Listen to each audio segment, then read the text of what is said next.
we've got Eleanor Rycroft with us from Severn Trent Water. Eleanor's going to present on her experience from sort of studying at academia and then moving into the industry, into the water sector. And then once Eleanor's presented, we'll do the video that Axel has kindly done for us with his same experiences. So yes, I'd like to welcome Eleanor. So I'm going to hand over to you, and if you can share your experiences. Excellent. Thank you, Simon. Thank you. Let's enter the adventure of sharing a screen. Okay. Is that working? Can people see it? Something's happening, Eleanor. That's usually a good start. There we go. Yeah, there we go. Excellent. Success is there. Right, the next experiment is to see if I can get it in presenter view just for me, or if everyone else will see that. That's working now. Yeah, that's working. Fantastic. Hi everyone, good morning. Thank you so much for inviting me here today to talk about such an interesting topic. For those of you who don't know me, my name is Eleanor Rycroft and I currently work as a project engineer at Severn Trent Water. On screen right now is my current project. That's a thermal hydrolysis plant, but you can all breathe a sigh of relief because I'm not here to bend your ears about sewage sludge for the next 13 minutes. I'm here to talk to you, in fact, about the academia to industry pipeline. Now, it's a topic that's very close to my personal experience and something I'm really interested in. So without further ado, let's get started. So I thought I'd give you a quick potted history of my background and my career. So if we start when I left secondary school, with 3 A-levels in maths, history and physics. And I was something of a cliche because I couldn't decide whether I wanted to do sciences or humanities for my degree. So in order to choose, I decided to take a gap year. Now, that might conjure visions of backpacking in Thailand or perhaps volunteering somewhere exotic, but mine was a bit closer to home. I was lucky enough to come into contact with a charity called the Engineering Development Trust, and through them, I learned that they offered pre-university industrial placements in engineering. So I applied through them to Rolls-Royce PLC, and I ended up working there for a year in manufacturing in their combustors and casings factory in Hucknall. So not that exotic, but certainly really interesting. And it proved to me that engineering was absolutely the career track I wanted to take. So I applied for an integrated engineering degree at Cardiff University. Integrated engineering is just what Cardiff calls electromechanical engineering. And electromechanical engineering is just a fancy way to say that I did half electrical and half mechanical modules for the 3 academic years of my degree. Now, my degree was 4 years long because it also included another industrial placement. So I spent 12 months at Xylem Water Solutions between my 2nd and 3rd year. I actually got that placement again through the Engineering Development Trust. And I love my time at Xylem. It's actually why I'm here today. Thanks for thinking of me, Jamie, when this event popped up on your radar. So after that, I decided that the water industry was actually really interesting to me. I'd not heard anything about it through my personal life or through my academic careers advice. So in the final year of my degree, I applied to the Severn Trent Water graduate scheme. I got in and I've spent 2 years there. So my permanent role at Severn Trent started 2 months ago, working as a project engineer on the thermal hydrolysis plant.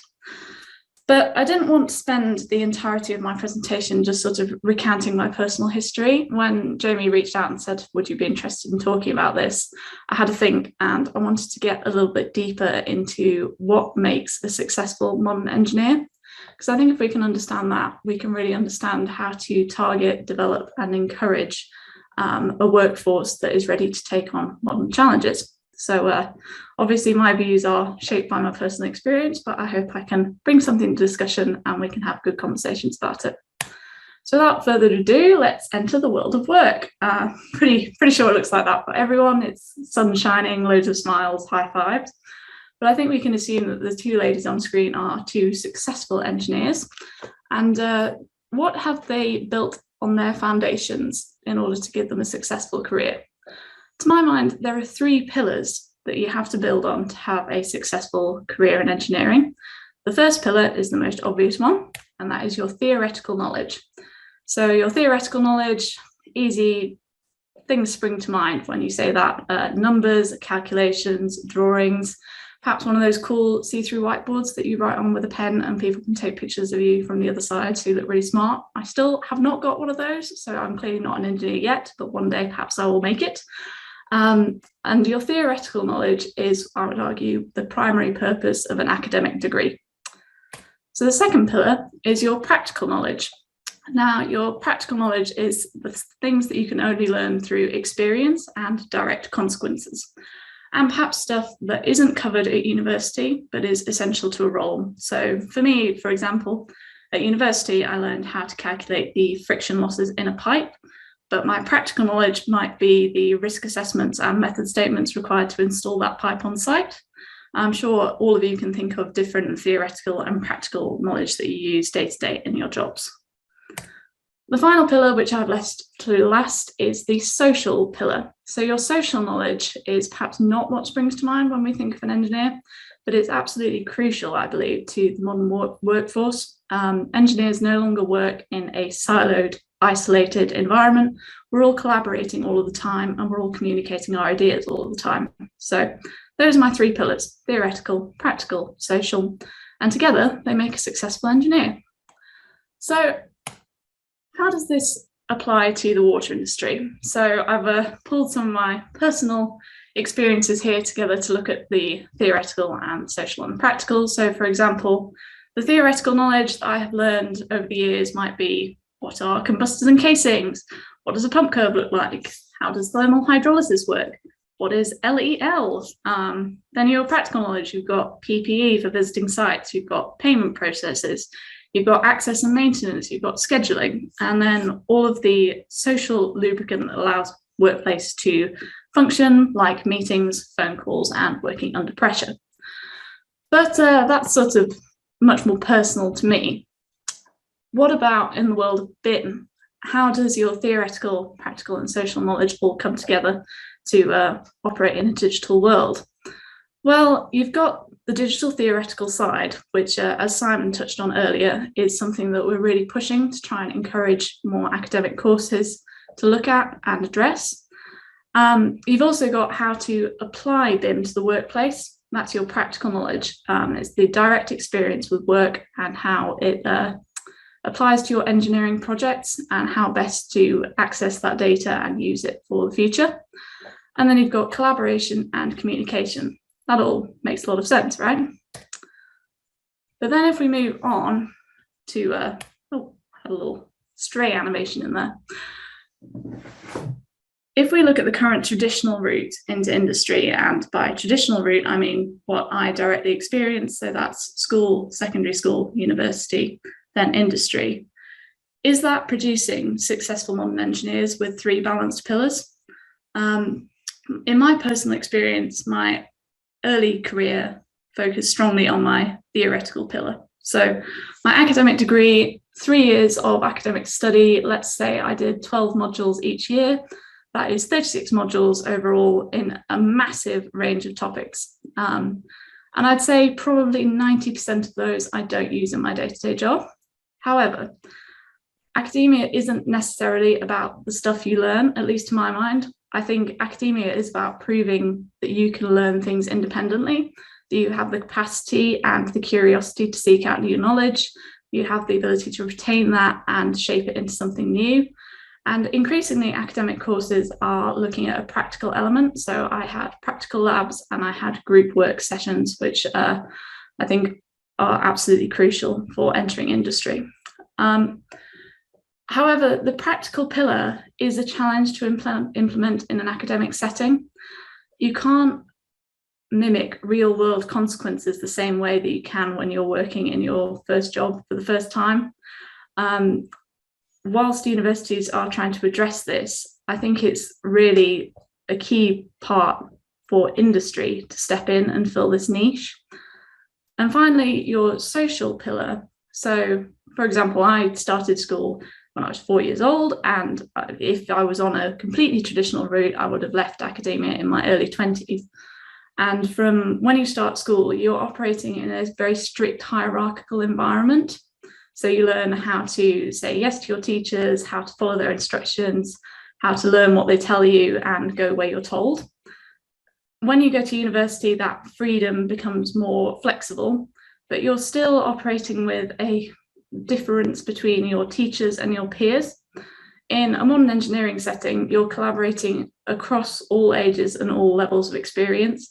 That's why I picked this photo, because when we come together to discuss problems, we become a much stronger team. And it's that social pillar of knowledge that allows this collaboration, fusion of knowledge to take place. So how can we start to ease the way for this people who come out of academia and want to go into industry? So these are a couple of great charities that I've worked directly with, so I can personally recommend them. The first one is the Engineering Development Trust, who helped me get my placements and gave me a lot of education tips on careers advice, writing a CV and going to interview. Then we've got the Social Mobility Foundation, who I have worked for as a mentor. Now they work with kids and young adults who want to break into professions but may not have the means or the networks to do so. So your role as a professional is helping them learn about the workplace and give them a more accurate idea of what a professional life looks like. And then finally, we have the STEM Ambassadors, which is a very common organisation. I think most people have come across STEM Ambassadors. It's about going into schools and performing outreach so that younger kids can gain a better appreciation for what engineering is actually like. So those are the organisations, but what about your kind of offer as a company? So I think working with your local academic institutions is so important. That can be your universities or your technical colleges. I spoke earlier about how I had no idea about the water industry, and I went to Cardiff. So not only is water crucial to everyone, it also seems like a obvious recruiting ground for people in Wales to work for our sister company, which is, here we go, Hafren Dyfrdwy. I hope my Welsh friends are proud of how I pronounce that. So although water might not necessarily be a kind of prestige industry, like the consultancies or blue chip companies, that was definitely what was pushed at my university. But the strength that the water industry is offering is so good. You've got a huge range of roles that are available. You've got really supportive training and structures and so many different opportunities. So not only that, but engineering is really strong as a reputation for offering placements. So engineering placements are typically paid, they typically offer meaningful work. And if we can lean into that and offer that to students who might not necessarily have considered the direct experience with the water industry, I think that could be really positive. And then you've got the non-traditional graduates. So recently I was involved with interviewing Kickstarters. That's the government campaign to help people get back into work. And the people I interviewed were absolutely brilliant. You know, they'd had breaks in their career for reasons either COVID or other reasons outside their control. And they were really keen to put what they'd learned into practice and gain some direct experience. So you've got non-traditional graduates like Kickstarters, you've also got apprenticeships, you've got people who come from the technical colleges or who have retrained for a different skill, and those who are re-entering the workforce for other reasons. I think it's also important to think about whether your entry roles do actually offer the support and development that the engineers need to progress into more senior roles. So for your three pillars, that knowledge is not innate. So for example, your social pillar, people who've never come across engineering roles before, you don't innately understand how to have a phone call with a contractor or how to drive a meeting or take notes. It's really important that your roles provide them the support that they need to progress. And that can be actually a blocker for diversity. Like listening to Phil's presentation earlier, diversity and inclusion massively benefits everyone. So if you can address areas where people might not be so confident to come forward, that can be a massive improvement to your organisation. So I just want to wrap up there. I did have a slide for questions, but obviously please hold them for the panel. And thank you so much for listening. Thank you very much, Eleanor. That was a fantastic presentation as well, and we look forward to obviously having you on the panel discussion for questions and answers. But yes, I do agree with your subject around how amazing the water sector is, because there's so much that can be done, and I think we're very lucky as a country with the amount of water we get compared to a lot of countries where it's a very valuable resource. So we are in a very privileged position, and we've got a great industry sector. So thank you very much. Right, I think we've got Axel's video. So yeah, if we can get that loaded, I think that'd be a great watch. So if we could start that'd be fantastic. I'll try it now and let's see how it goes, Simon. Yeah, thanks, Jamie. Good morning, and thank you for joining the BIM4Water event. My name is Axel Gossart, and today I will be sharing some ideas and some thoughts about my career and about my transition from academia to professionalism with BIM. Some of the topics I'll be covering will be about myself, my career path, my first involvement with BIM in academia, and finally fundamentals gap. I always struggle with this word for some reason. So a little bit about me. My name is Axel Gossart. I come from a mechanical engineering background at Aston University, having graduated in 2020. I'm a French nationalist. I speak both French and English fluently.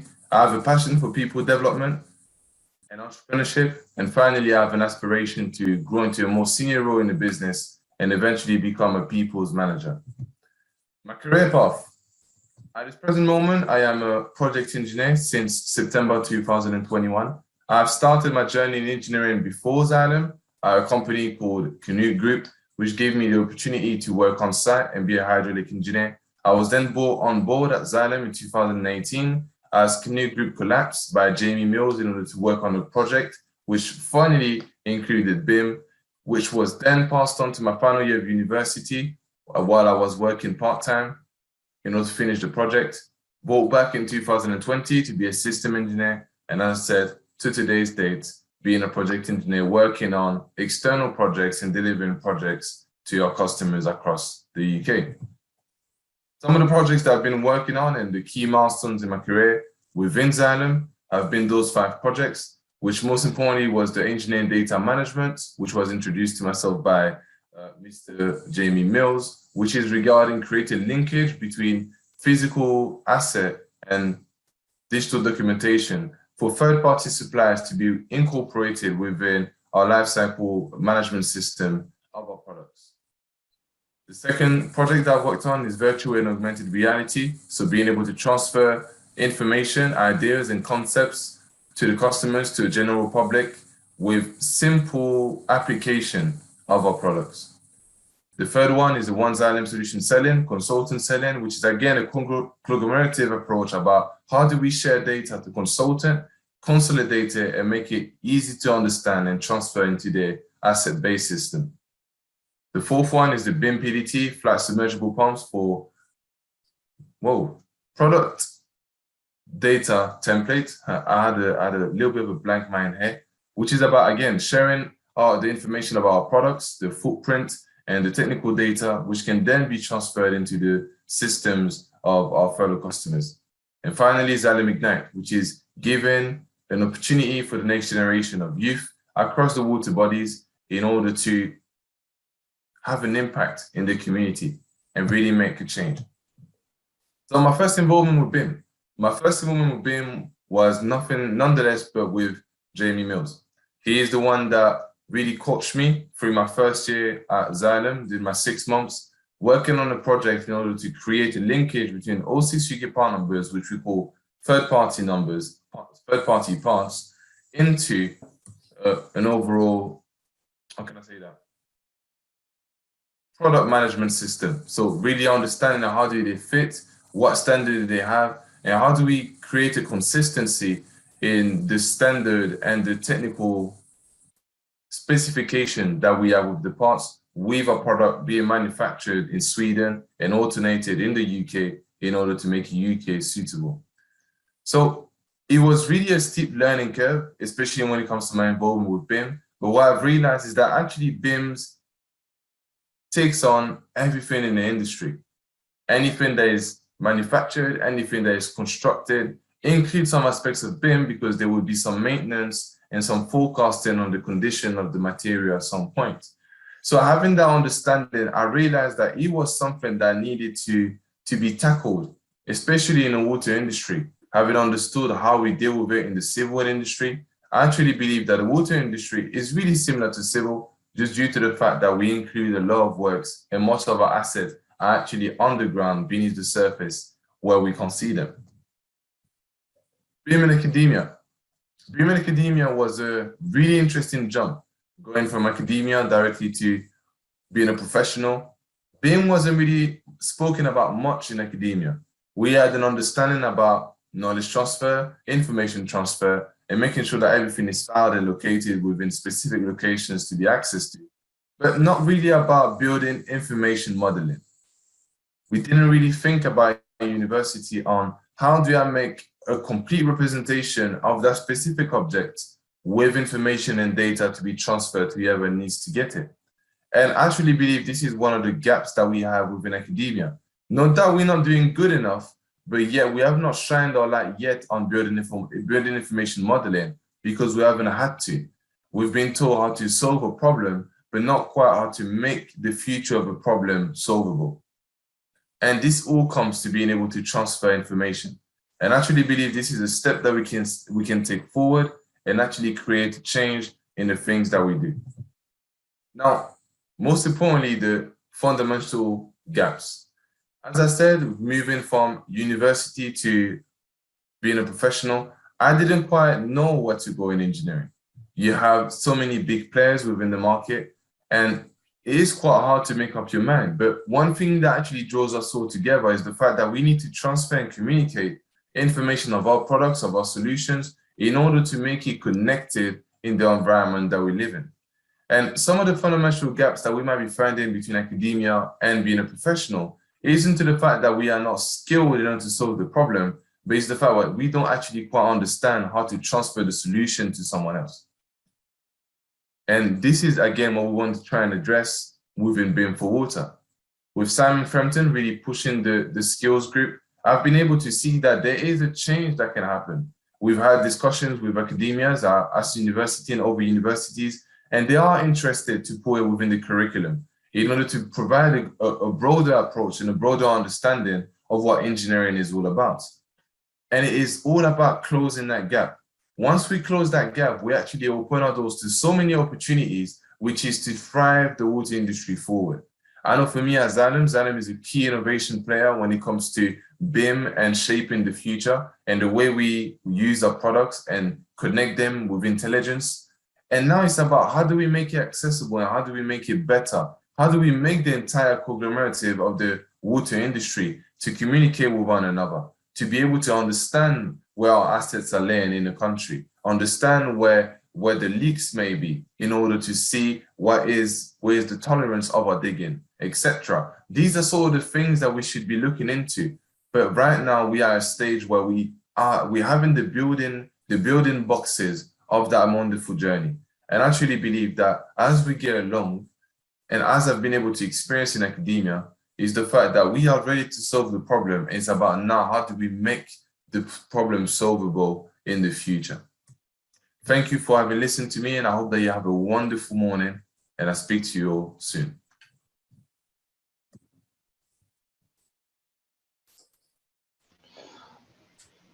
I would say thank you to Axel, but unfortunately he's not here. So what I'll do is I'll make sure he gets our thanks. So I thought it was a wonderful presentation and sort of clearly gave us a really good insight into his experiences. So that's fantastic in that sense.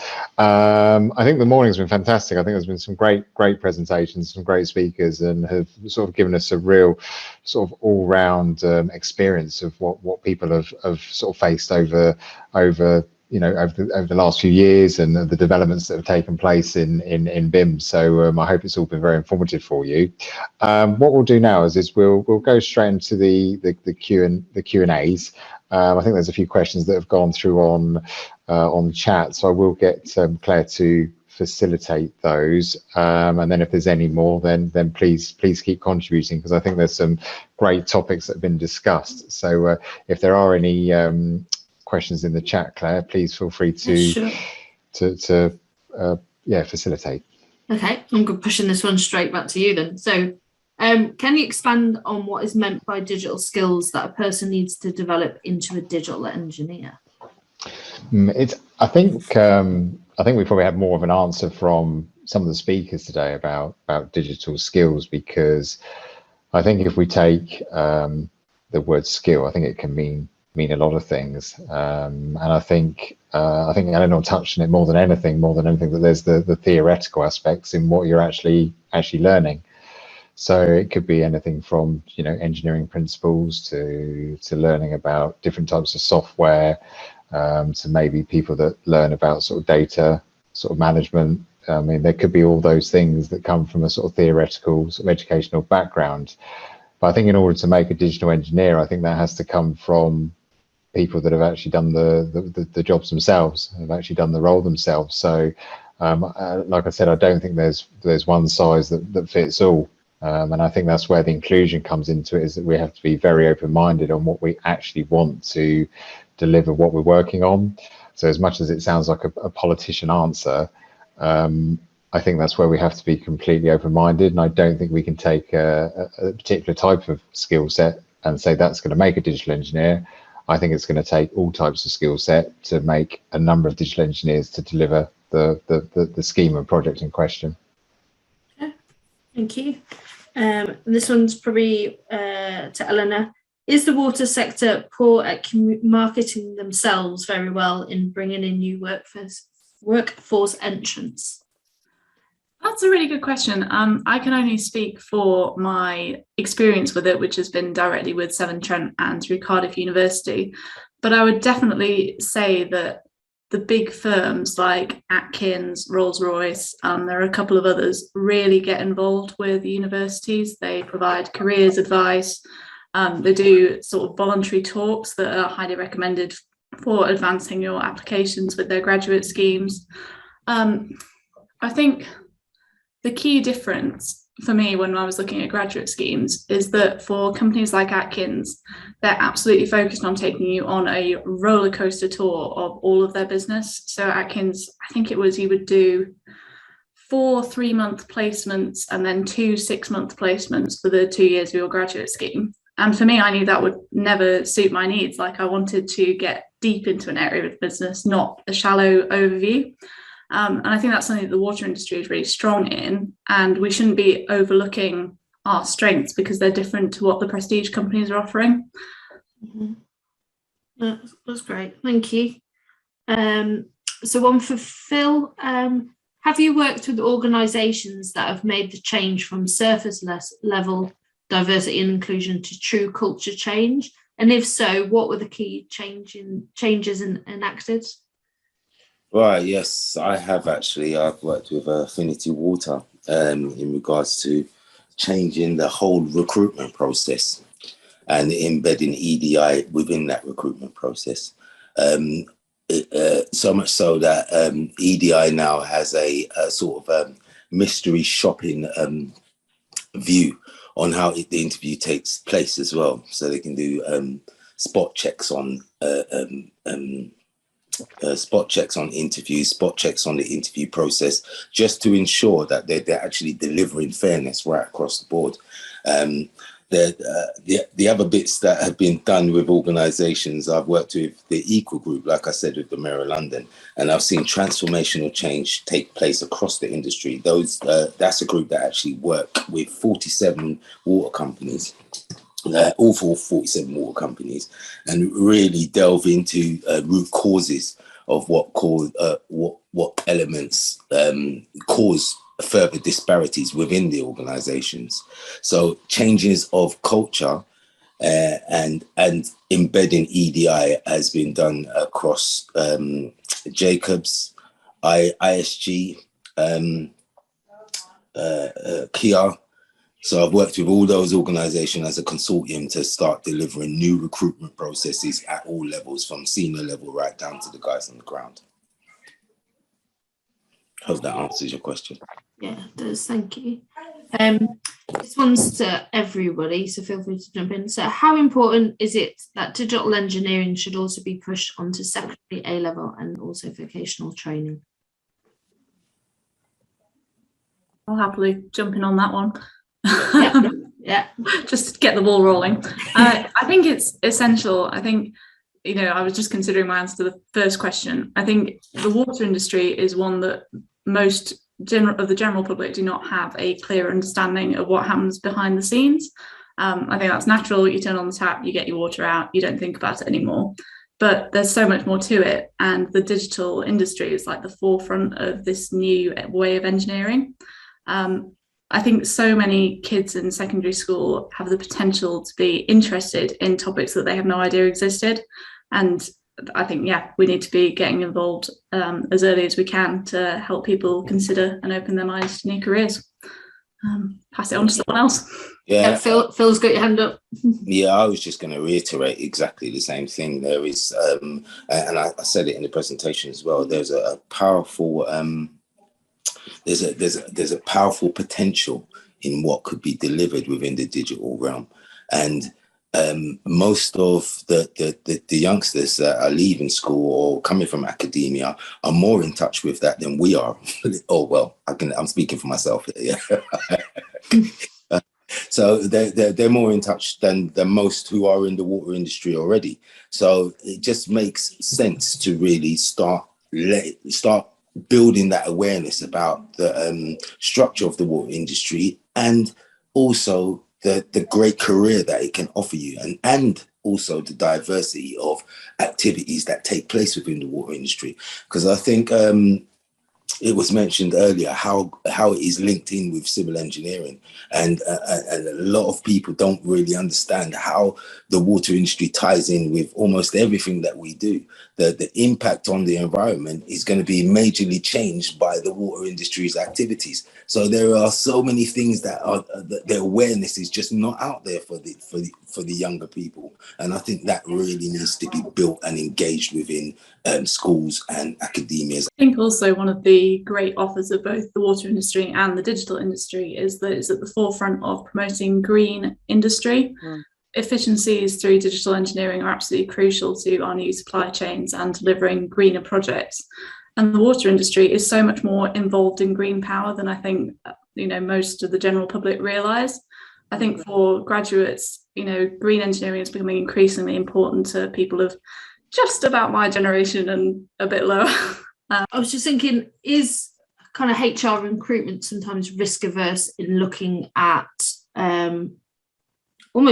we always look for experience, don't we? When we look for those traditional engineering, we as a sector haven't got that experience yet in these digital tools. So it's almost, how can we go about changing recruitment and HR's thought process and taking that risk on maybe somebody with the right skills, but they just haven't got that background?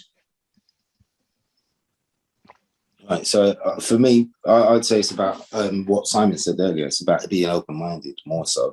And it's also about structuring your, totally ripping apart your structure as it is at the moment and rewriting it and turning your culture upside down so that it actually it embraces the vulnerabilities of people that might not have those skill sets, and also putting action plans in place that develops those skill sets. Obviously, you've got to have the positions in place to offer, and most water companies do.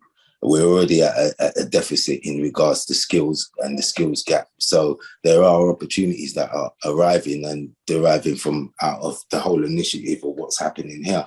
So I just think that it's really for HR to really get involved with EDI, with skills, with training, and really implement that into everything that they do from an EDI perspective. And that EDI perspective means it's open to all. So regardless of your educational background or your experience, that inclusivity needs to also provide entry level. And it doesn't matter what age you are, it also needs to provide that entry level access into the industry as well. And I think that's being done via the traineeships, the new apprenticeships that's coming out. Apprenticeships in my day were only for a certain age group. Now they're for all ages. So there are avenues that you can actually get into the water industry and really thrive and start from an entry level and work your way up. But it's for HR systems to structure that so that retention and that development is clearly seen by the candidates that come on board. Okay. Simon, you got your hand up? I do indeed, yes. It's it's interesting, that question about sort of skill sets and, you know, how industry looks for people. And I mean, I've had the pleasure of recruiting for engineering for a long time. And, you know, there are some, I suppose you could call it some jokes, but they're actually quite serious. And I lost count in the early days when people used to ask me, you know, could you find me a chartered engineer with 20 years experience, and they're age 25? And I used to laugh and say, well, that's not going to work, is it? And or you had someone that says, oh, we use Bob as the name, it's anyone I can think of, but you used to have Bob, and it would say, yeah, he was with us 40 years and he could do everything, so can you find me another Bob? And that is still very much the mentality still today. And it's hard. You have to really sort of, it's an education process. It really is an education process. And one of the things I saw that's been touched on the presentations, I think it was with Anne's, it's about future proofing what we're doing. And the mentalities we hear still today will not future proof what we want to achieve. Absolutely. And there has to be a thought process, certainly around development of skills, development of people, recruitment, everything that we want to do to get this industry forward. Is there has to be an open mind and realization that we don't want to find people that we had in the past. We want to look at people now and who we can develop for the future. And I think if we can change that mindset across the industry, then I genuinely believe we will be successful. But I think that is the fundamental challenge. And if we can do that, then we'll be in a great place. But it's not going to be easy. There's a lot of hurdles to clear on that. Yeah, I agree. I totally agree with that. Yeah, there's barriers that I think are presented by organisational systems. And I think Ofwat have actually put in their UK 2050 innovation strategy how the 4 principles implement different ways of doing things, so moving away from the old framework of doing things. And I think that flexibility within strategies and structures will allow the movements to take place. But as Simon said, it's not going to be an overnight fix here. We definitely really need to not so much even getting that early engagements with academias, but really getting that early engagement with HR organizations and really sort of steer where that needs to go for the transformation to take place correctly. Yeah, okay. So next question then. So what could BIM4Water do to help support inclusion, diversity, but also is there a plan for engagement with HR at water companies, you know, so going to the owner operator groups and creating that change top down? I can answer that one as well. Well, at our last meeting, I was tasked with having a look at the policy. So literally, Jamie and Simon got together. We had a meeting. I was asked to look at the policy in regards to really just trying to see what is our strategy? What are we going to do? And I think these is some of the things that we're still at early stages with. But I think that is definitely a concept that we're going to explore. I believe that, you know, after we sort of determine exactly where we are from an EDI perspective, what our drives are, and some of the influences are coming out of this meeting today, I'm sure. Then are we going to approach the water companies? Are we going to start having events that build that awareness with the water companies, expressing exactly what we're trying to do across the sector? And I'm sure that will take place because I've been involved in other initiatives that are actually taking place as well. So I believe that is something that is definitely going to take place. And I think BIM4Water should be at the forefront of that.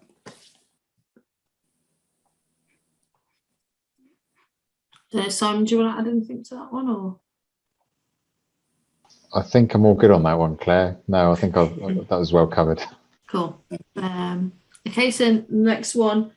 So who are the key stakeholders for driving the change in the whole sector? Who do we think? It's got the biggest voice, do we think? I think, well, stakeholders, regulators really. I would definitely look at, the Ofwat as a regulator, definitely. We're looking at, there's You've got your local authorities as well. They're quite influential in terms of what can and can't be done. Yeah, for me, it would probably be the local authorities and tapping into the local authorities, going into the into those communities and really having something led,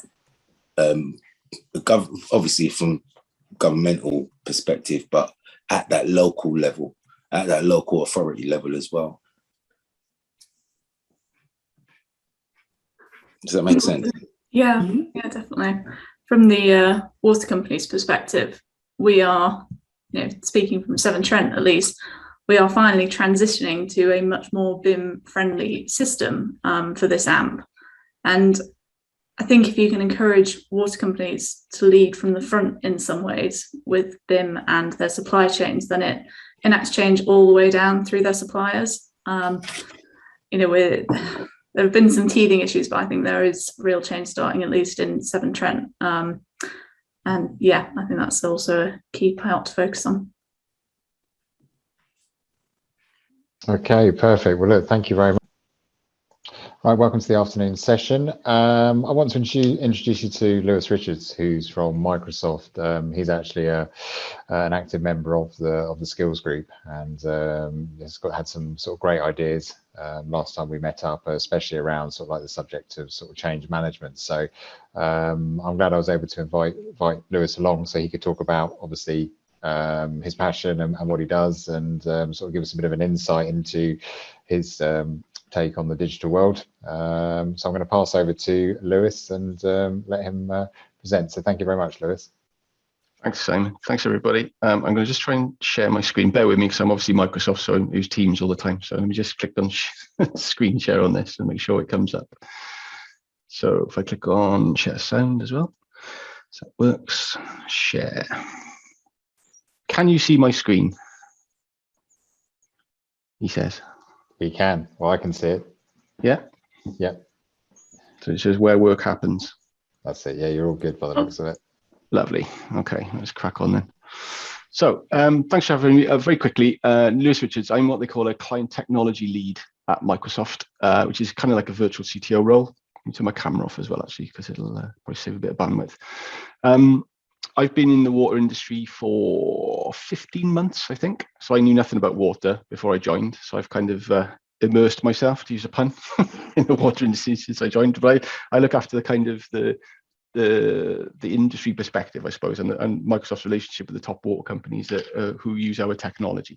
And my job is to be the kind of the sensing function, really, to contextualize the outside world and bring to life and help our customers where they can in terms of utilizing our technology and other people's technology, basically, to make people's lives better. And my personal career and passion is basically about helping people to use digital tools. At the end of the day, I want people to be able to use the systems and stuff that they've been given the same way I can, and basically to not do hard work. And I don't want people to be sort of automated out of work at the end of the day as well. So my mission in life with all the companies is making sure that they get the best out of the tools that they've bought, if I can. And I was going to try and bring some of that to life in here, basically, just so we talk about, especially when we talk about change and change adoption when it comes to digital as well. So Microsoft like this slide, which is, and I quite like it as well. I do have a bit of a bugbear with it in terms of like how we see the future of work at Microsoft. And it is about the overlap and the intersection between the culture of an organization and the culture of an industry, the technology and the technology landscape, and the applicability and the usability of the technology, and the space in which people operate as well. So whether that's within office, they're field-based, or even more so now if they're working in a hybrid kind of remote world as well. My problem about it is that it's got people at the center, which is great because I got them to change that bit to put people at the center. But the bit about the people at the center is it's a bit small because it's a Venn diagram. And my view is that even though it makes the point that this stuff should wrap around the people, I sometimes think it's endemic of the bit that we kind of assume that people are just going to be able to become better if you throw enough stuff at them. And that's not my experience of the years. And part of what I do is help people to navigate that overlap and try to think about what they need to put in place and how they need to think about the convergence of technology, space, and culture to actually put people at the center of their organizations and to actually make people's lives a bit better as well. So I was going to start with this. This isn't a Microsoft slide. This is something I developed. I used to work for a research advisory firm called the Leading Edge Forum. We struggled for ages to be able to try and bridge that gap between what we thought an organization should demonstrate as a 21st century business, and then the flip side of that, like, what do the humans who work inside that organization need to be able to exhibit to help it to do? So we came up with wanted to come up with some kind of model that we could talk around that allowed us to kind of contextualize the conversation, but I still quite like it actually. So, and this is all out in the domain, so it's kind of easy, anybody can pick it up and use it. But we thought that organizations need to be able to demonstrate that they are able to sense the environment around them. They're able to kind of inspire their own identity and their own strategy to the marketplace. They need to take like an outside-in approach to how they look at their own assets and capabilities and ones they need to bring into the business, and how they kind of look at their own product and service portfolio and how they can execute effectively and efficiently, and how they can demonstrate value and how they demonstrate leadership, basically. And how does those elements of a business, how do they wrap around the customer and the citizen? But and this was led by our research fellow who now works for Gartner, basically, and he was coming at it from an organizational perspective. And I came at it from the flip side, which was I was interested in the human side of things, because my conceit was, well, that's great to have it as an organization later, and it's easy to put it down, but organizations are made up of people. And how do we make sure that people don't get left behind? And how do we make sure that what we do for people, it's inclusive?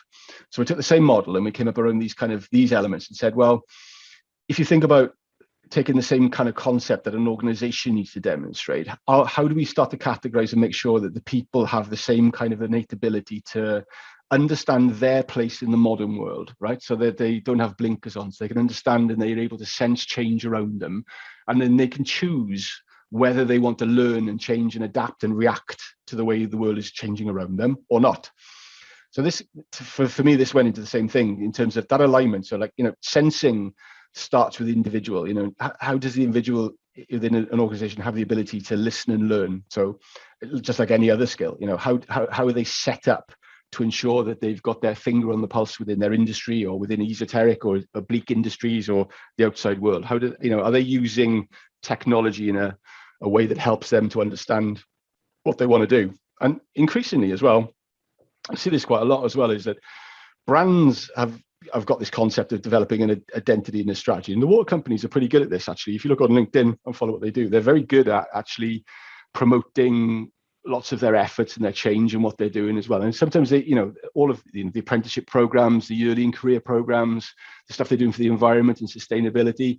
So they're getting quite adroit at actually being able to develop that brand and strategy. But again, I think that's almost the onus on the individuals as well inside the organizations. Even if you're tenured and you want to stay inside the water industry for a long time, and you don't want to change and you don't want to go anywhere else, people need to take some responsibility as well for their own personal brand and their own purpose and what defines them as a person inside of work as well. And it's like a skill set that sometimes, once you've got a job, people tend to not feed and water and maintain that as well. And jobs aren't for life these days as well. If you look at this kind of the net effect of the pandemic, with this idea of the great reorganization, or the great, people leaving and changing jobs and moving around and companies changing and positioning. I think it's really important for people to take a little bit of an approach to how that, understanding how your personal brand supports the organizational brand as well. And it's not a one-way street. The people aren't there to make the company look better. It's a symbiotic relationship, and the people inside the business, from an inclusion point of view, should be able to become champions in their own right because of the fact that they're associated with a brand as much as their own kind of skill set. And we were really interested in then looking about when it comes especially when it comes to digital and technology, we were always really interested in this kind of concept about how people are able to kind of qualify and quantify their own ability and their own understanding of the digital fabric that surrounds them. So getting people to ascertain how confident and capable they were with the tools around them, I think, was a really interesting thing, because talent, there's talent in terms of doing the job and talent in understanding what you do inside the industry, but then there's the talent to actually be able to effectively use the accoutrements of that job as well. And sometimes we felt that they were trying to find a way inside of how organizations help people to be able to internally quantify their own capability and skill set was something that's again, there's varying levels of complexity and skill in terms of how good people are doing that kind of stuff. Because unless you can get a grip of that digital fabric, people always want to jump to this bit. So they always look at the shiny net new in technology, and they always want to then exploit the new capabilities of digital to basically amplify their productivity. They want to be able to do things better, faster, quicker. The problem with that is that promised land and that ability to collaborate at speed then, because you are able to exploit it, sometimes is always just out of reach of people inside the organization, because their skills and their capabilities and their sensing hasn't kept up to date with the kind of changes in the core technologies that they use on a daily basis. So unless you can get to grips with this half of the model is always a pipe dream, or you don't basically exploit it as much as you would do. So the promise of the return of the capability of technology is sometimes not as good as it could be. And it has a big impact, I think, on inclusion and sort of diversity inside of organizations as well, because talent should be the primary asset, everything else basically, and you shouldn't be constrained or put into a pigeonhole inside of a job or career based on where you start. You should have the ability to grow and change and become the best you, basically.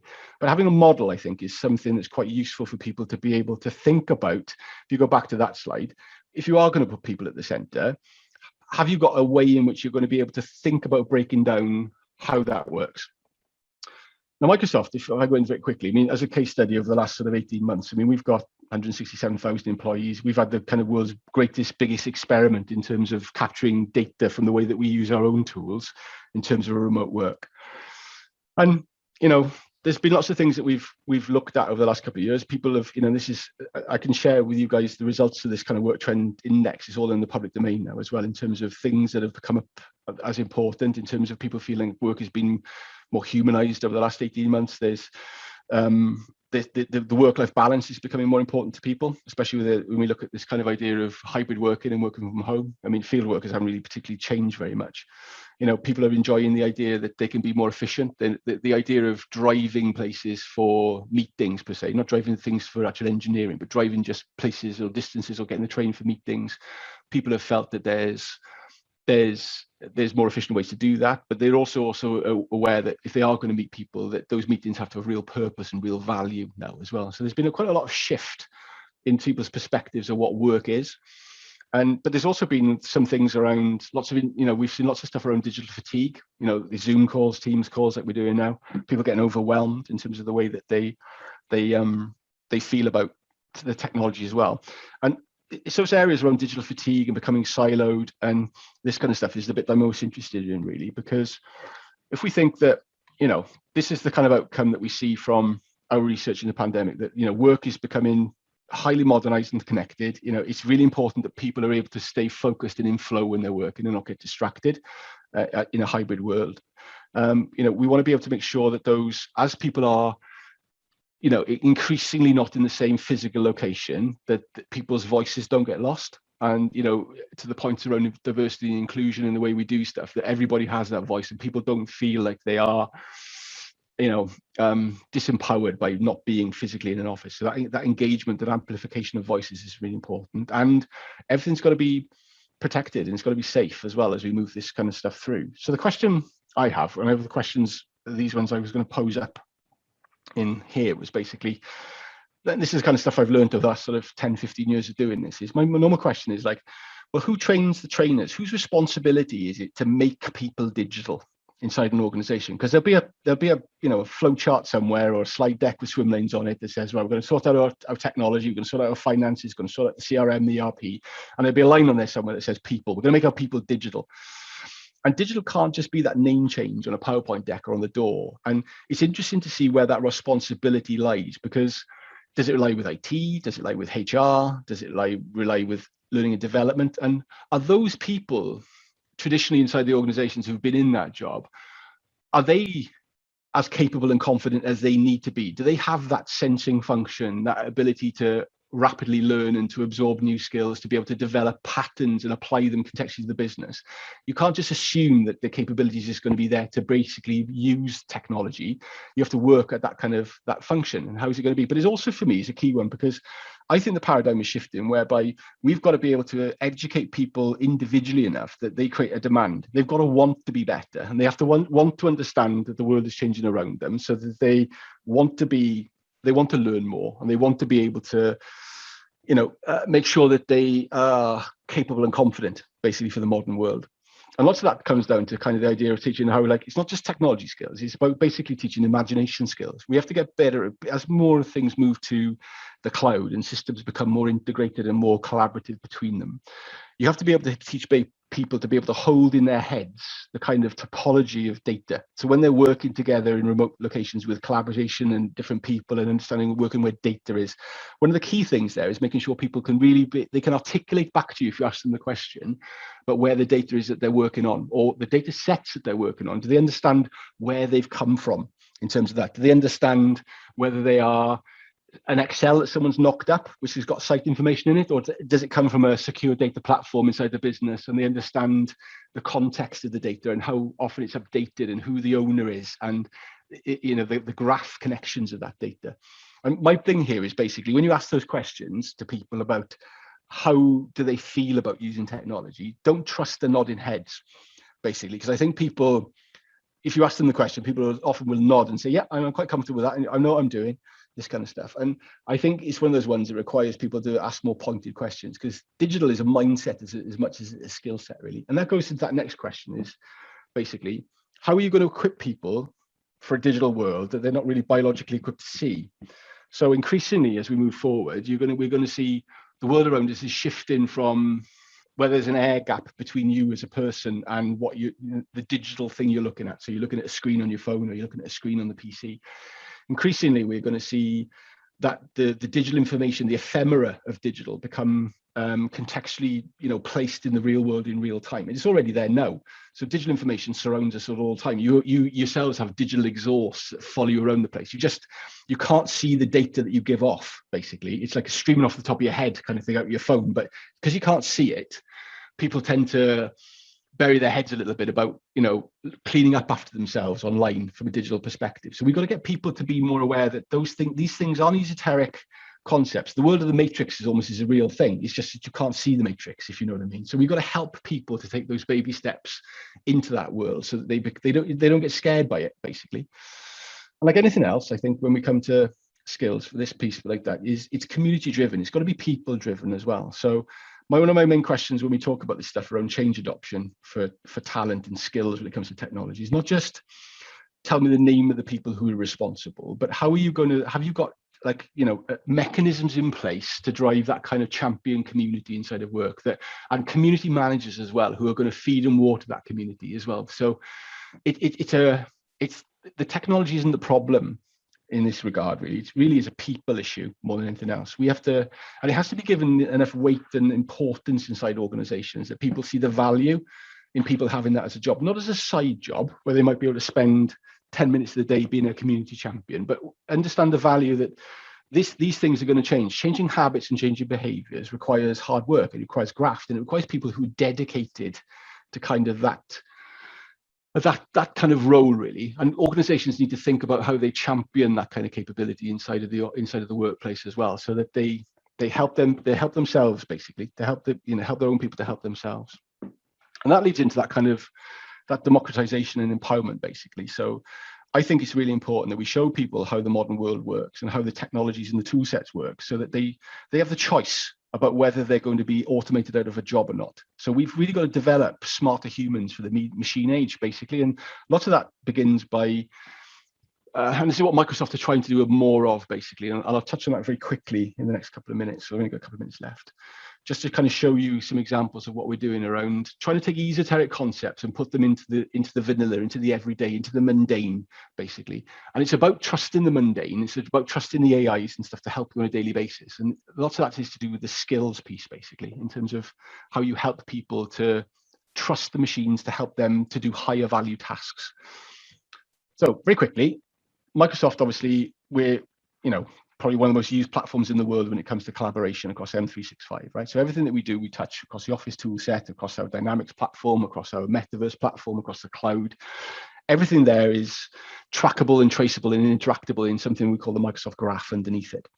Our challenge is to make sure that people don't just use 10% of the tool's functionality, though, that they start to use 20%, 30%, 40% of it. And we help them to build their own patterns of collaboration and the combination of product sets and tools to actually make themselves more productive for themselves and for their teams and for their organizations, really.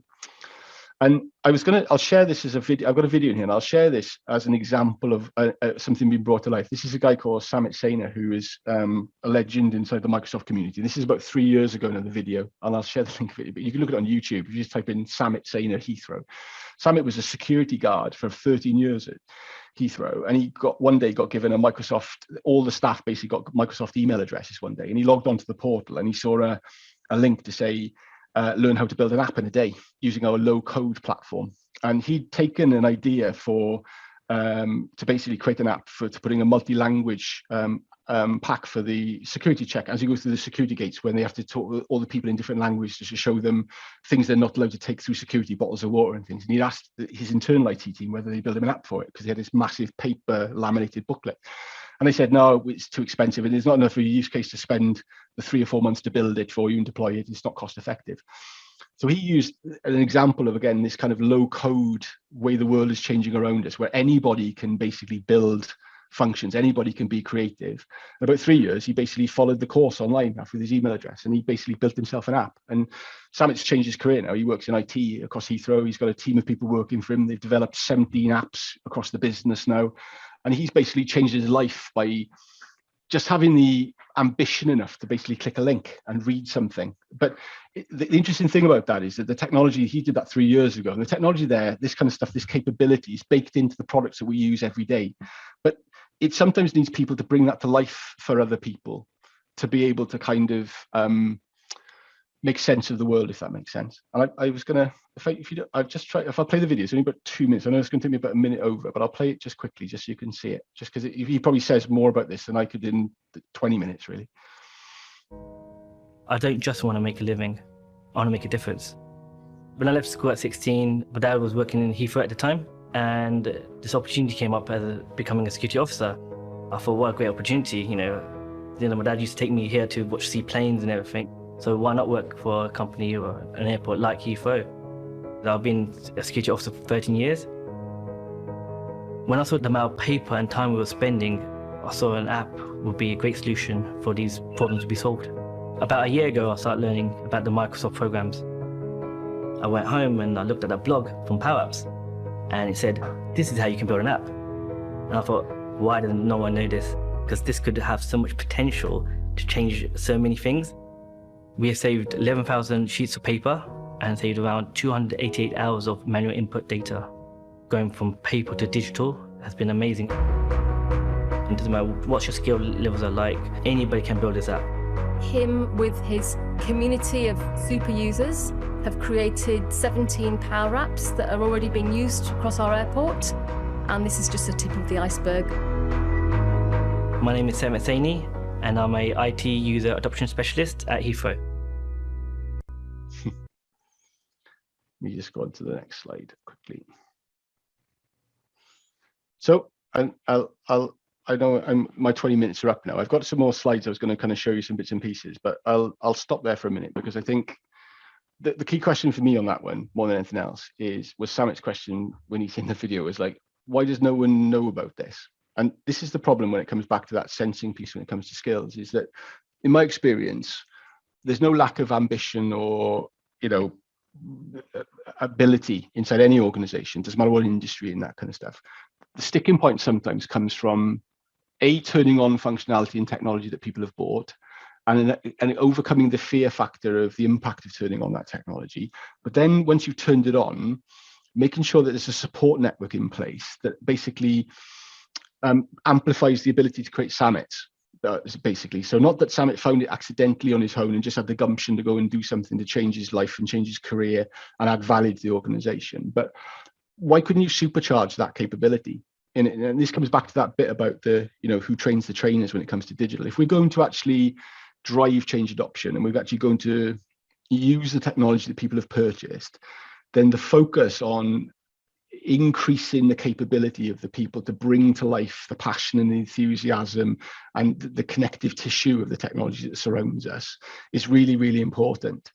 And it's really, really important to get that, because I think it's a massively underexposed area to basically help businesses massively transform. Transformation always focuses on big change, and big programs of work and solving problems. And I worry that we sometimes are in the position where the people can get left behind. We've got to make sure that Jeff in accounts understands the AI that's built into his tool sets that can help him do his job easier, change his own patterns of work. You've got to be able to show that to people like that, so they can have the choice of letting the tools help them to do the higher value tasks. Because ultimately, if they don't, Jeff in accounts will get automated out of a job by a robot, by a bot. Do you know what I mean?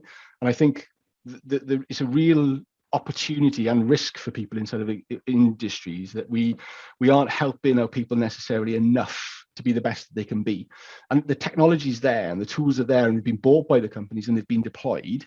I think the onus is on us from a skills contribution or a skills perspective to bring that enthusiasm and that kind of level of just exposure to people so that they can actually make better choices for themselves, really. Let me stop my screen.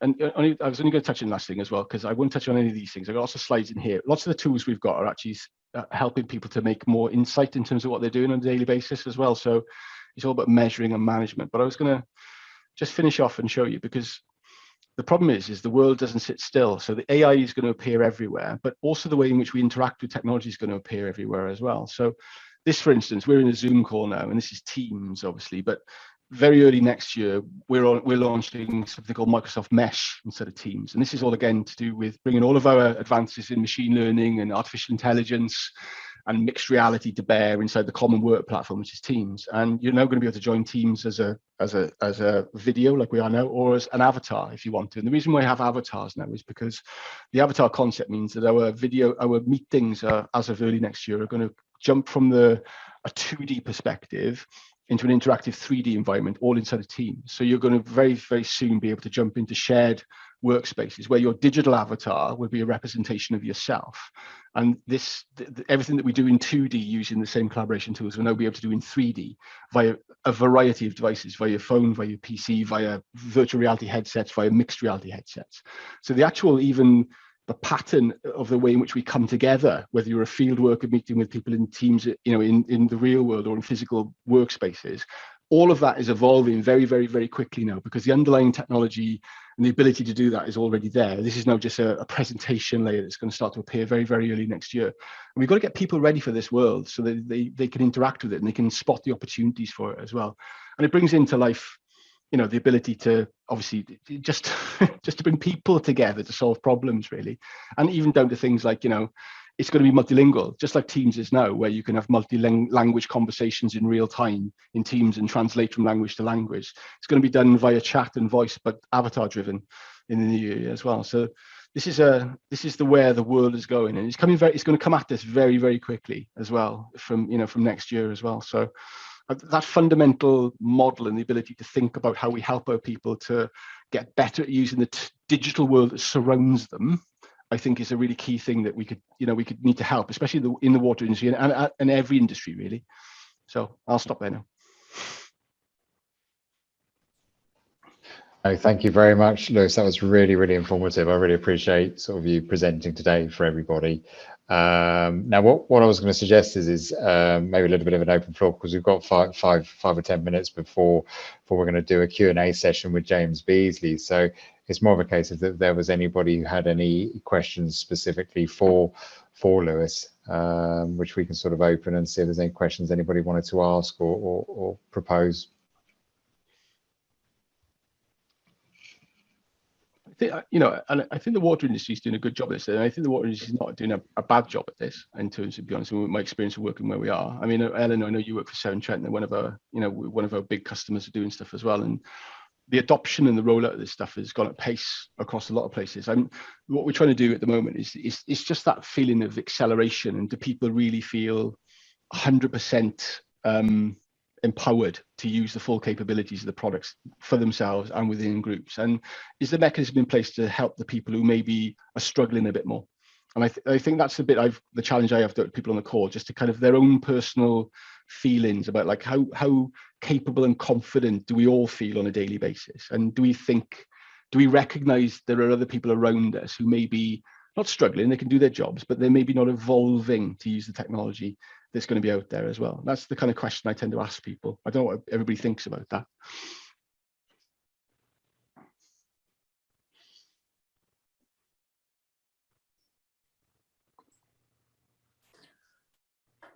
Hi, Les, and thank you very much. I really enjoyed that presentation, certainly to see the inside of what's coming next. Looking at that integration between people and technology, then what could water companies be doing better today to help facilitate that integration of technology and people? I think for me, it's like like understanding. So if I think about water as well, I've learning a lot about it over the last 15 months. Jamie, we talk about we spoke about BIM as well, and we talk about the triangulation of assets and physical location and people and expertise. That kind of holy grail of the things that are out there that we have to maintain and run predictions on and go and fix and sort out, that kind of stuff. And what the realization for me is the things like that, all of those elements have digital data associated with them already, that are already stored inside the networks and on the systems of these companies that they own. Lots of them are stored in, there's asset information and diagrams and PDFs, and there's who worked on it. It's all stored inside of, quite often it's stored inside part of the Microsoft ecosystem. And it's like the AI layer that exists inside of SharePoint, for instance, that most of our companies already have in because every single time someone touches one of those elements, a record happens on what they call the graph, on a graph database underneath it. So these micro connections and these micro relationship links between an engineer or a group of engineers and an asset and people and a location and third party and contractors and stuff, these micro connections are being made and tracked and recorded all the time in the graph. And the AI systems are there now, available there already now, to kind of surface that information at the right place and the right time to people who are looking to do something net new at one of those locations, or trying to find an expert in that field. The problem is, unless you know that capability is there and you have the ability to experience and expose it to a wider audience inside the business, we still fall back on our old, our 1990 paradigms of how we organize information. We create folder structures inside of knowledge systems and to drop information into them. We try and craft and create asset libraries and information and stuff like this. And part of it is about having that sense function inside of the business, whether it's IT or I don't care who it is who owns that piece, who has the ability to kind of look at the capabilities that are underpinning the core stuff that everybody uses, and you have to have some mechanism to bring that to life for people so they can evaluate whether that's going to have value to them as individuals, and then can they come up with new patterns of the way they'd want to work using that technology, if that makes sense. Do you know what I mean? Because otherwise, all the billions of pounds of investment that goes into developing that capability, it's never turned on, or it's never available to people because they don't know it's there. And what that means is you don't break into the corporate scar tissue of the way people work, because we bring our habits to work all the time. Does that make sense? Yeah, absolutely. Thanks, Lewis. No, thank you very much, Lewis. Thank you. Was there anything else for Lewis at all? Otherwise, we'll move on to and introduce James. So, anything else from Lewis, or we all good? No, okay. Well, Lewis, thank you very much. Really appreciate it. Thank you. Thanks all. And yeah, welcome, James. Yes. Hi, everyone. How are you? You all right? Yeah, very good. Thank you. No worries. Well, look, thank you very much for joining us. Very much appreciated. That's all right. What we'll do is we'll do the Q&A session with James. So if we can start with the questions, and I think Claire, you're good to go. So if we can go from there, that'd be fantastic. Okay, thanks. Okay, so James, I don't know, do you want to introduce yourself first? Yeah. Yeah, sure. Just kind of give you some context. Also, I came into this quite late in the piece. So when Claire and I were talking, I said the best maybe way to do this without having too much time to prepare is by a question and answer. So we've kind of come up with a couple of questions. But myself, I'm the managing director of a company called Six Group. We're an executive search and leadership advisory firm. The last 15 years, we've done quite a lot of work within the utilities infrastructure, oil and gas and energy sector worldwide. We have offices here, head office in Manchester, an office in Zurich, an office in the US, and also in Asia Pacific. And a lot of the work which we've been doing, particularly in the last 5 to 6 years has been around digital transformation. And so hopefully I'll be able to give you at least some thoughts and perspectives from what I have seen, and it might help in terms of a lot of what Lewis was talking about. Actually, I thought it was an absolutely fantastic presentation, that Lewis, and a lot of what I've got to say kind of will touch upon some of the points which you made in your own presentation as well. Okay, so question one then. So what do you think the industry needs to do to look beyond engineering? So that's a really big question, because it's interesting. So pandemic has been a great accelerator of digital technologies, and we've seen this not just within the traditional engineering sectors of utilities, infrastructure, but also within financial services and the IT digital communities as well. It's, we were talking about this, it's almost like the pandemic has created a democratization of digital out there. Prior to pandemic, people really had no idea really about Zoom or Teams, and definitely had no idea about how digital could actually help transform the way they work and how we become more efficient. But one of the things we've noticed is that companies going along this journey have also realized there's a huge shortage of talent out there.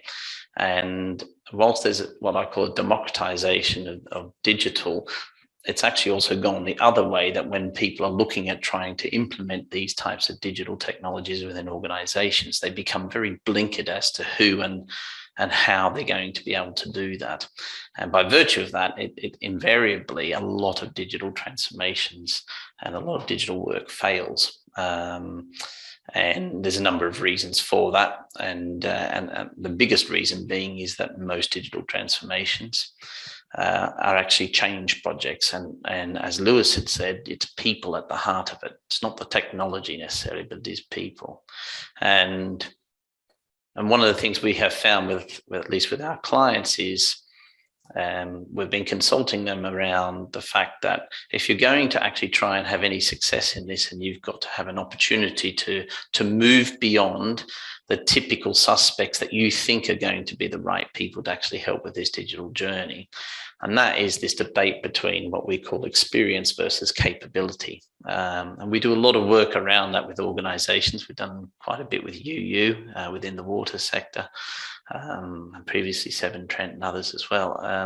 And looking particularly from a talent perspective and trying to get their minds and their current mental models around the fact that just because they've got on their CV they've done 10 years at UU and they've done 10 years there or 5 years there, doesn't mean that actually it's the right capability that you need to be able to actually execute what you're trying to do. I think it also comes down to the type of industry that we're talking about at the moment and where we've seen this. I always remember, and people within IT will know this, it's the great comment, which is, you don't get fired for hiring IBM.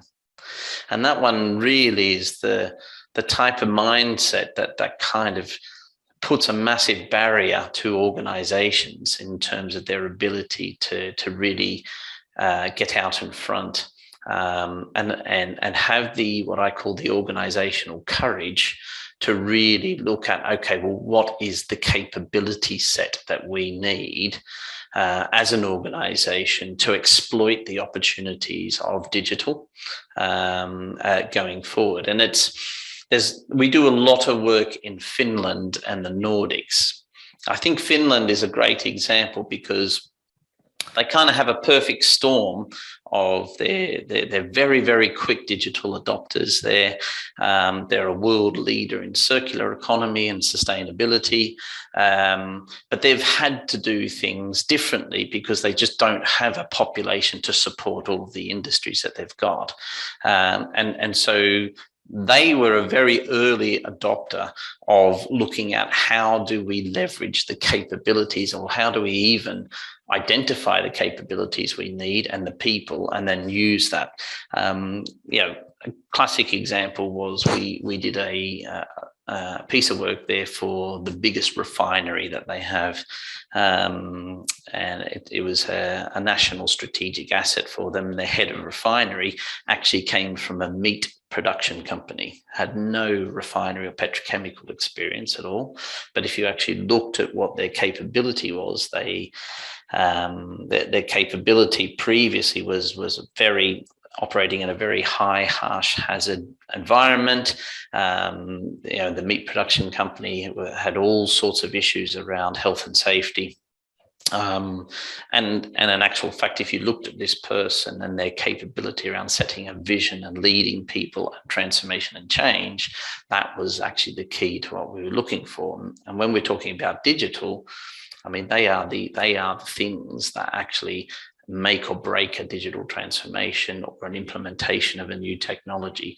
It's about creating the opportunity to have someone that can guide people through to make sure that everyone understands why we're doing this, how it's impacting us. It's not actually about truly understanding how the code is written, but it's more about what impact is this going to have on the organization and actually what's in it for me a bit as well.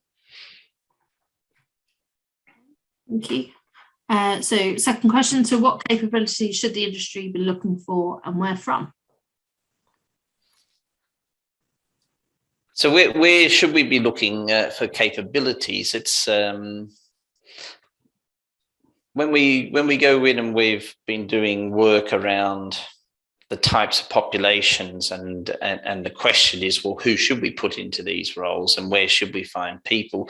We generally try and cluster populations of people around three areas. We've got pioneering types of people, we've got a policing organization, we have enablers as well. What we've noticed throughout pandemic in particular has been an acceleration of organizations who are doing well at this, is that the pioneering type of people who are out there thinking of what's next in the future are also becoming primary enablers in actually being able to drive this forward. And then even within the policing organization, which is typically your compliance or your regulation and risk functions, for instance, there's been a push for them to, because of digital technology is to an extent also a disruptor to what the normal modus operandi has been for many companies, that the policing organization has shrunk a lot to become a far more enabling organization as well. And so for that to happen, there's a number of capabilities that people need to be able to demonstrate to move themselves from being just the person that says, no, we can't do that because the regulation or whatever, to being enablers. And one of the things we found in terms of senior digital leadership roles, and particularly in technical environments, we have done a lot of research to actually find out what types of people and capabilities have been able to increase the chances of digital change and transformation actually working. There's a technique which we do, which is called organizational network analysis. And so we're able to look at capability assessment of people, but also looking at the types of people within organizations and how they work within organizations and who they work with. And what we've found is that people that have a proven capability of being able to set up a wider network of contacts and across an organization are people who actually are able to also deal with various people of different levels throughout the organization. They're very good generally at managing teams. They're able to build a compelling and understood vision of why we're doing this, and therefore they're able to get buy-in from people who maybe don't understand digital technology and what it's going to do, but these people are able to create the narrative and create the story that people can really latch on to understand. And in actual fact, it's interesting because particularly in Finland, where we've worked with a number of very large organizations there, some of the most successful people we've seen actually being thrown into digital leadership roles have actually come from the HR population. for instance, because they've got very strong capabilities around managing conflict. They've had touch points with pretty much every single function in the organization, and they understand people as well. And at the end of the day, it's also really understanding what is driving people and how they do things and why they're doing things. I think the other one is also capabilities around people just being very self-aware, and then understanding what digital can do. So Lewis kind of brought that out, which is, it's not necessarily about understanding all of the widgets that are happening in the background, but it's actually understanding what does digital do for the organization, and that in itself is a capability. So we look for people who have been involved with and have been early adopters of technology, but understanding really what that technology is delivering for the business. And there's a number of organizations that are putting this at the heart of answering Lewis's question about, well, who trains the trainer and who's there and how do you understand, how do you build that capability? Companies like DBS, which is a very large bank in Singapore, Nokia in Finland, Shell, BP, Fortum, they are all putting compulsory training in for all staff members around understanding what is AI. What does it do for us? How does that actually relate to your role? How does it help you in your role? And it's starting to build capability for them around just understanding that digital isn't a threat, but it's actually an enabler for them as well. And so the capability side of things, I could go and list a whole range of different capabilities, from building common vision to motivating, coaching, and developing others to being very self-aware. But for us, it's the main capabilities we're finding is people that wanting to understand what is the business and what are we in business for, and how digital actually can help enable that as well. Okay, thank you. Just conscious of time, probably just do one more question. So how does someone take the next steps to obtain a strategic digital role? It's really interesting because I think it's a double-edged sword on that one. It's difficult because it takes courage from the organization to actually take the decision to hire on capability rather than just hiring on a CV that shows someone has done or led digital transformations before. But if you want to try and do it, I would say, and try and start getting recognized, similar to the video we saw of the gentleman at Heathrow, it's getting involved. So there's always going to be in organization some form of cross-functional initiatives, and understanding and being a part of that is key, because that actually sets your own network up across the organization. I think simply, if you're looking for something which is like courses or things like that, we find, now at the moment, there's a number of courses out there which you could do, which is a 1-day, 2-day course on agile Scrum methodology. Whether you'd like it or not, most organizations are moving that way. And the people who have had some experience or exposure to that get a step up on the ladder straight away, because it's a way of de-risking that decision of moving from experience to a capability focus. So equip yourselves with the skills and capabilities around that.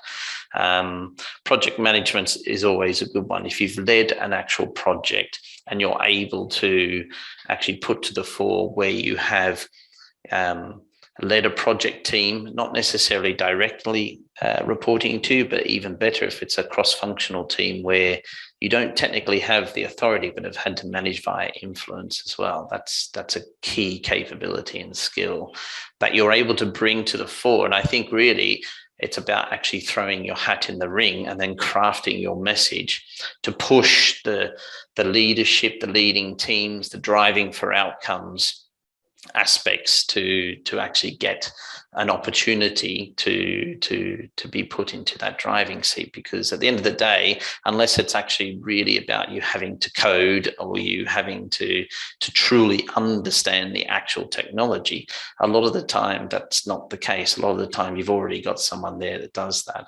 Most of the time it's in a digital leading function. It's about your ability to actually lead others your ability to get the message out as to why we're doing this, what impact it's going to have, what impact it's going to have commercially, how it's going to impact your customer, and being able to lead that, and at the end of the day, driving the team for results. If you can do that, that's a far better and de-risked solution to hiring someone into a strategic digital role than just going for someone that's coded something for the last 15 years and has very limited team leader experience. Great, thank you. Simon, do you want to take? Yeah, thank you, Claire. James, thank you so much for joining us. I know it was, as you say, it was with a couple of days' notice, but so those questions and answers are fantastic, and you know, really appreciate you joining us for the session.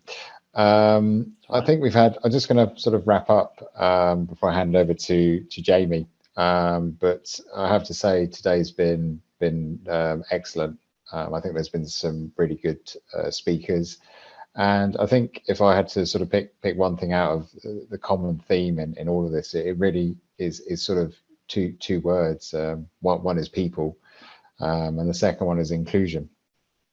And I think if we sort of really focus on those aspects and what we're trying to achieve, you know, like I say, we can certainly achieve our goals in what we want to do.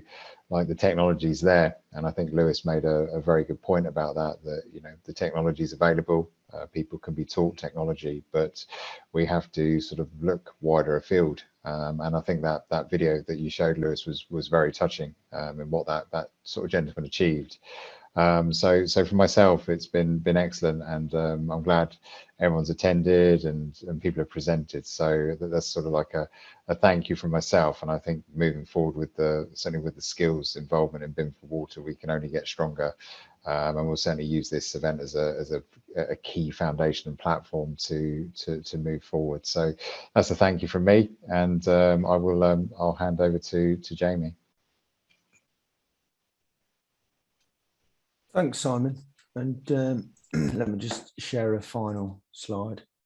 And I agree with everything that you've said.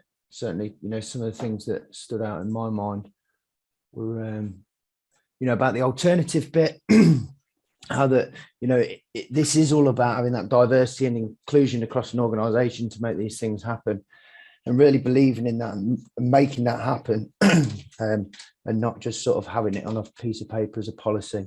It'd be great to see that happening. And of course, you know, to get that overview of where the UK BIM Alliance is at, and certainly the standards worlds, and now the UK BIM framework is fantastic. And you know, it's just a thing of how we fold into that, and then having the experiences from Eleanor and Axel as well. It's just fantastic, and sort of pulling all that together, and then moving into the summary with Lewis from a technology and pulling in the culture and the training standpoint. And then thank you to James for just finishing it off quite nicely in a Q&A. So as usual, I think it's just right to thank all the speakers, facilitators and organisers, and of course all those that have turned up to listen into the event. So thank you all, and great work, Simon, with the skills group. Like you said, this is only going to get stronger as we move forward with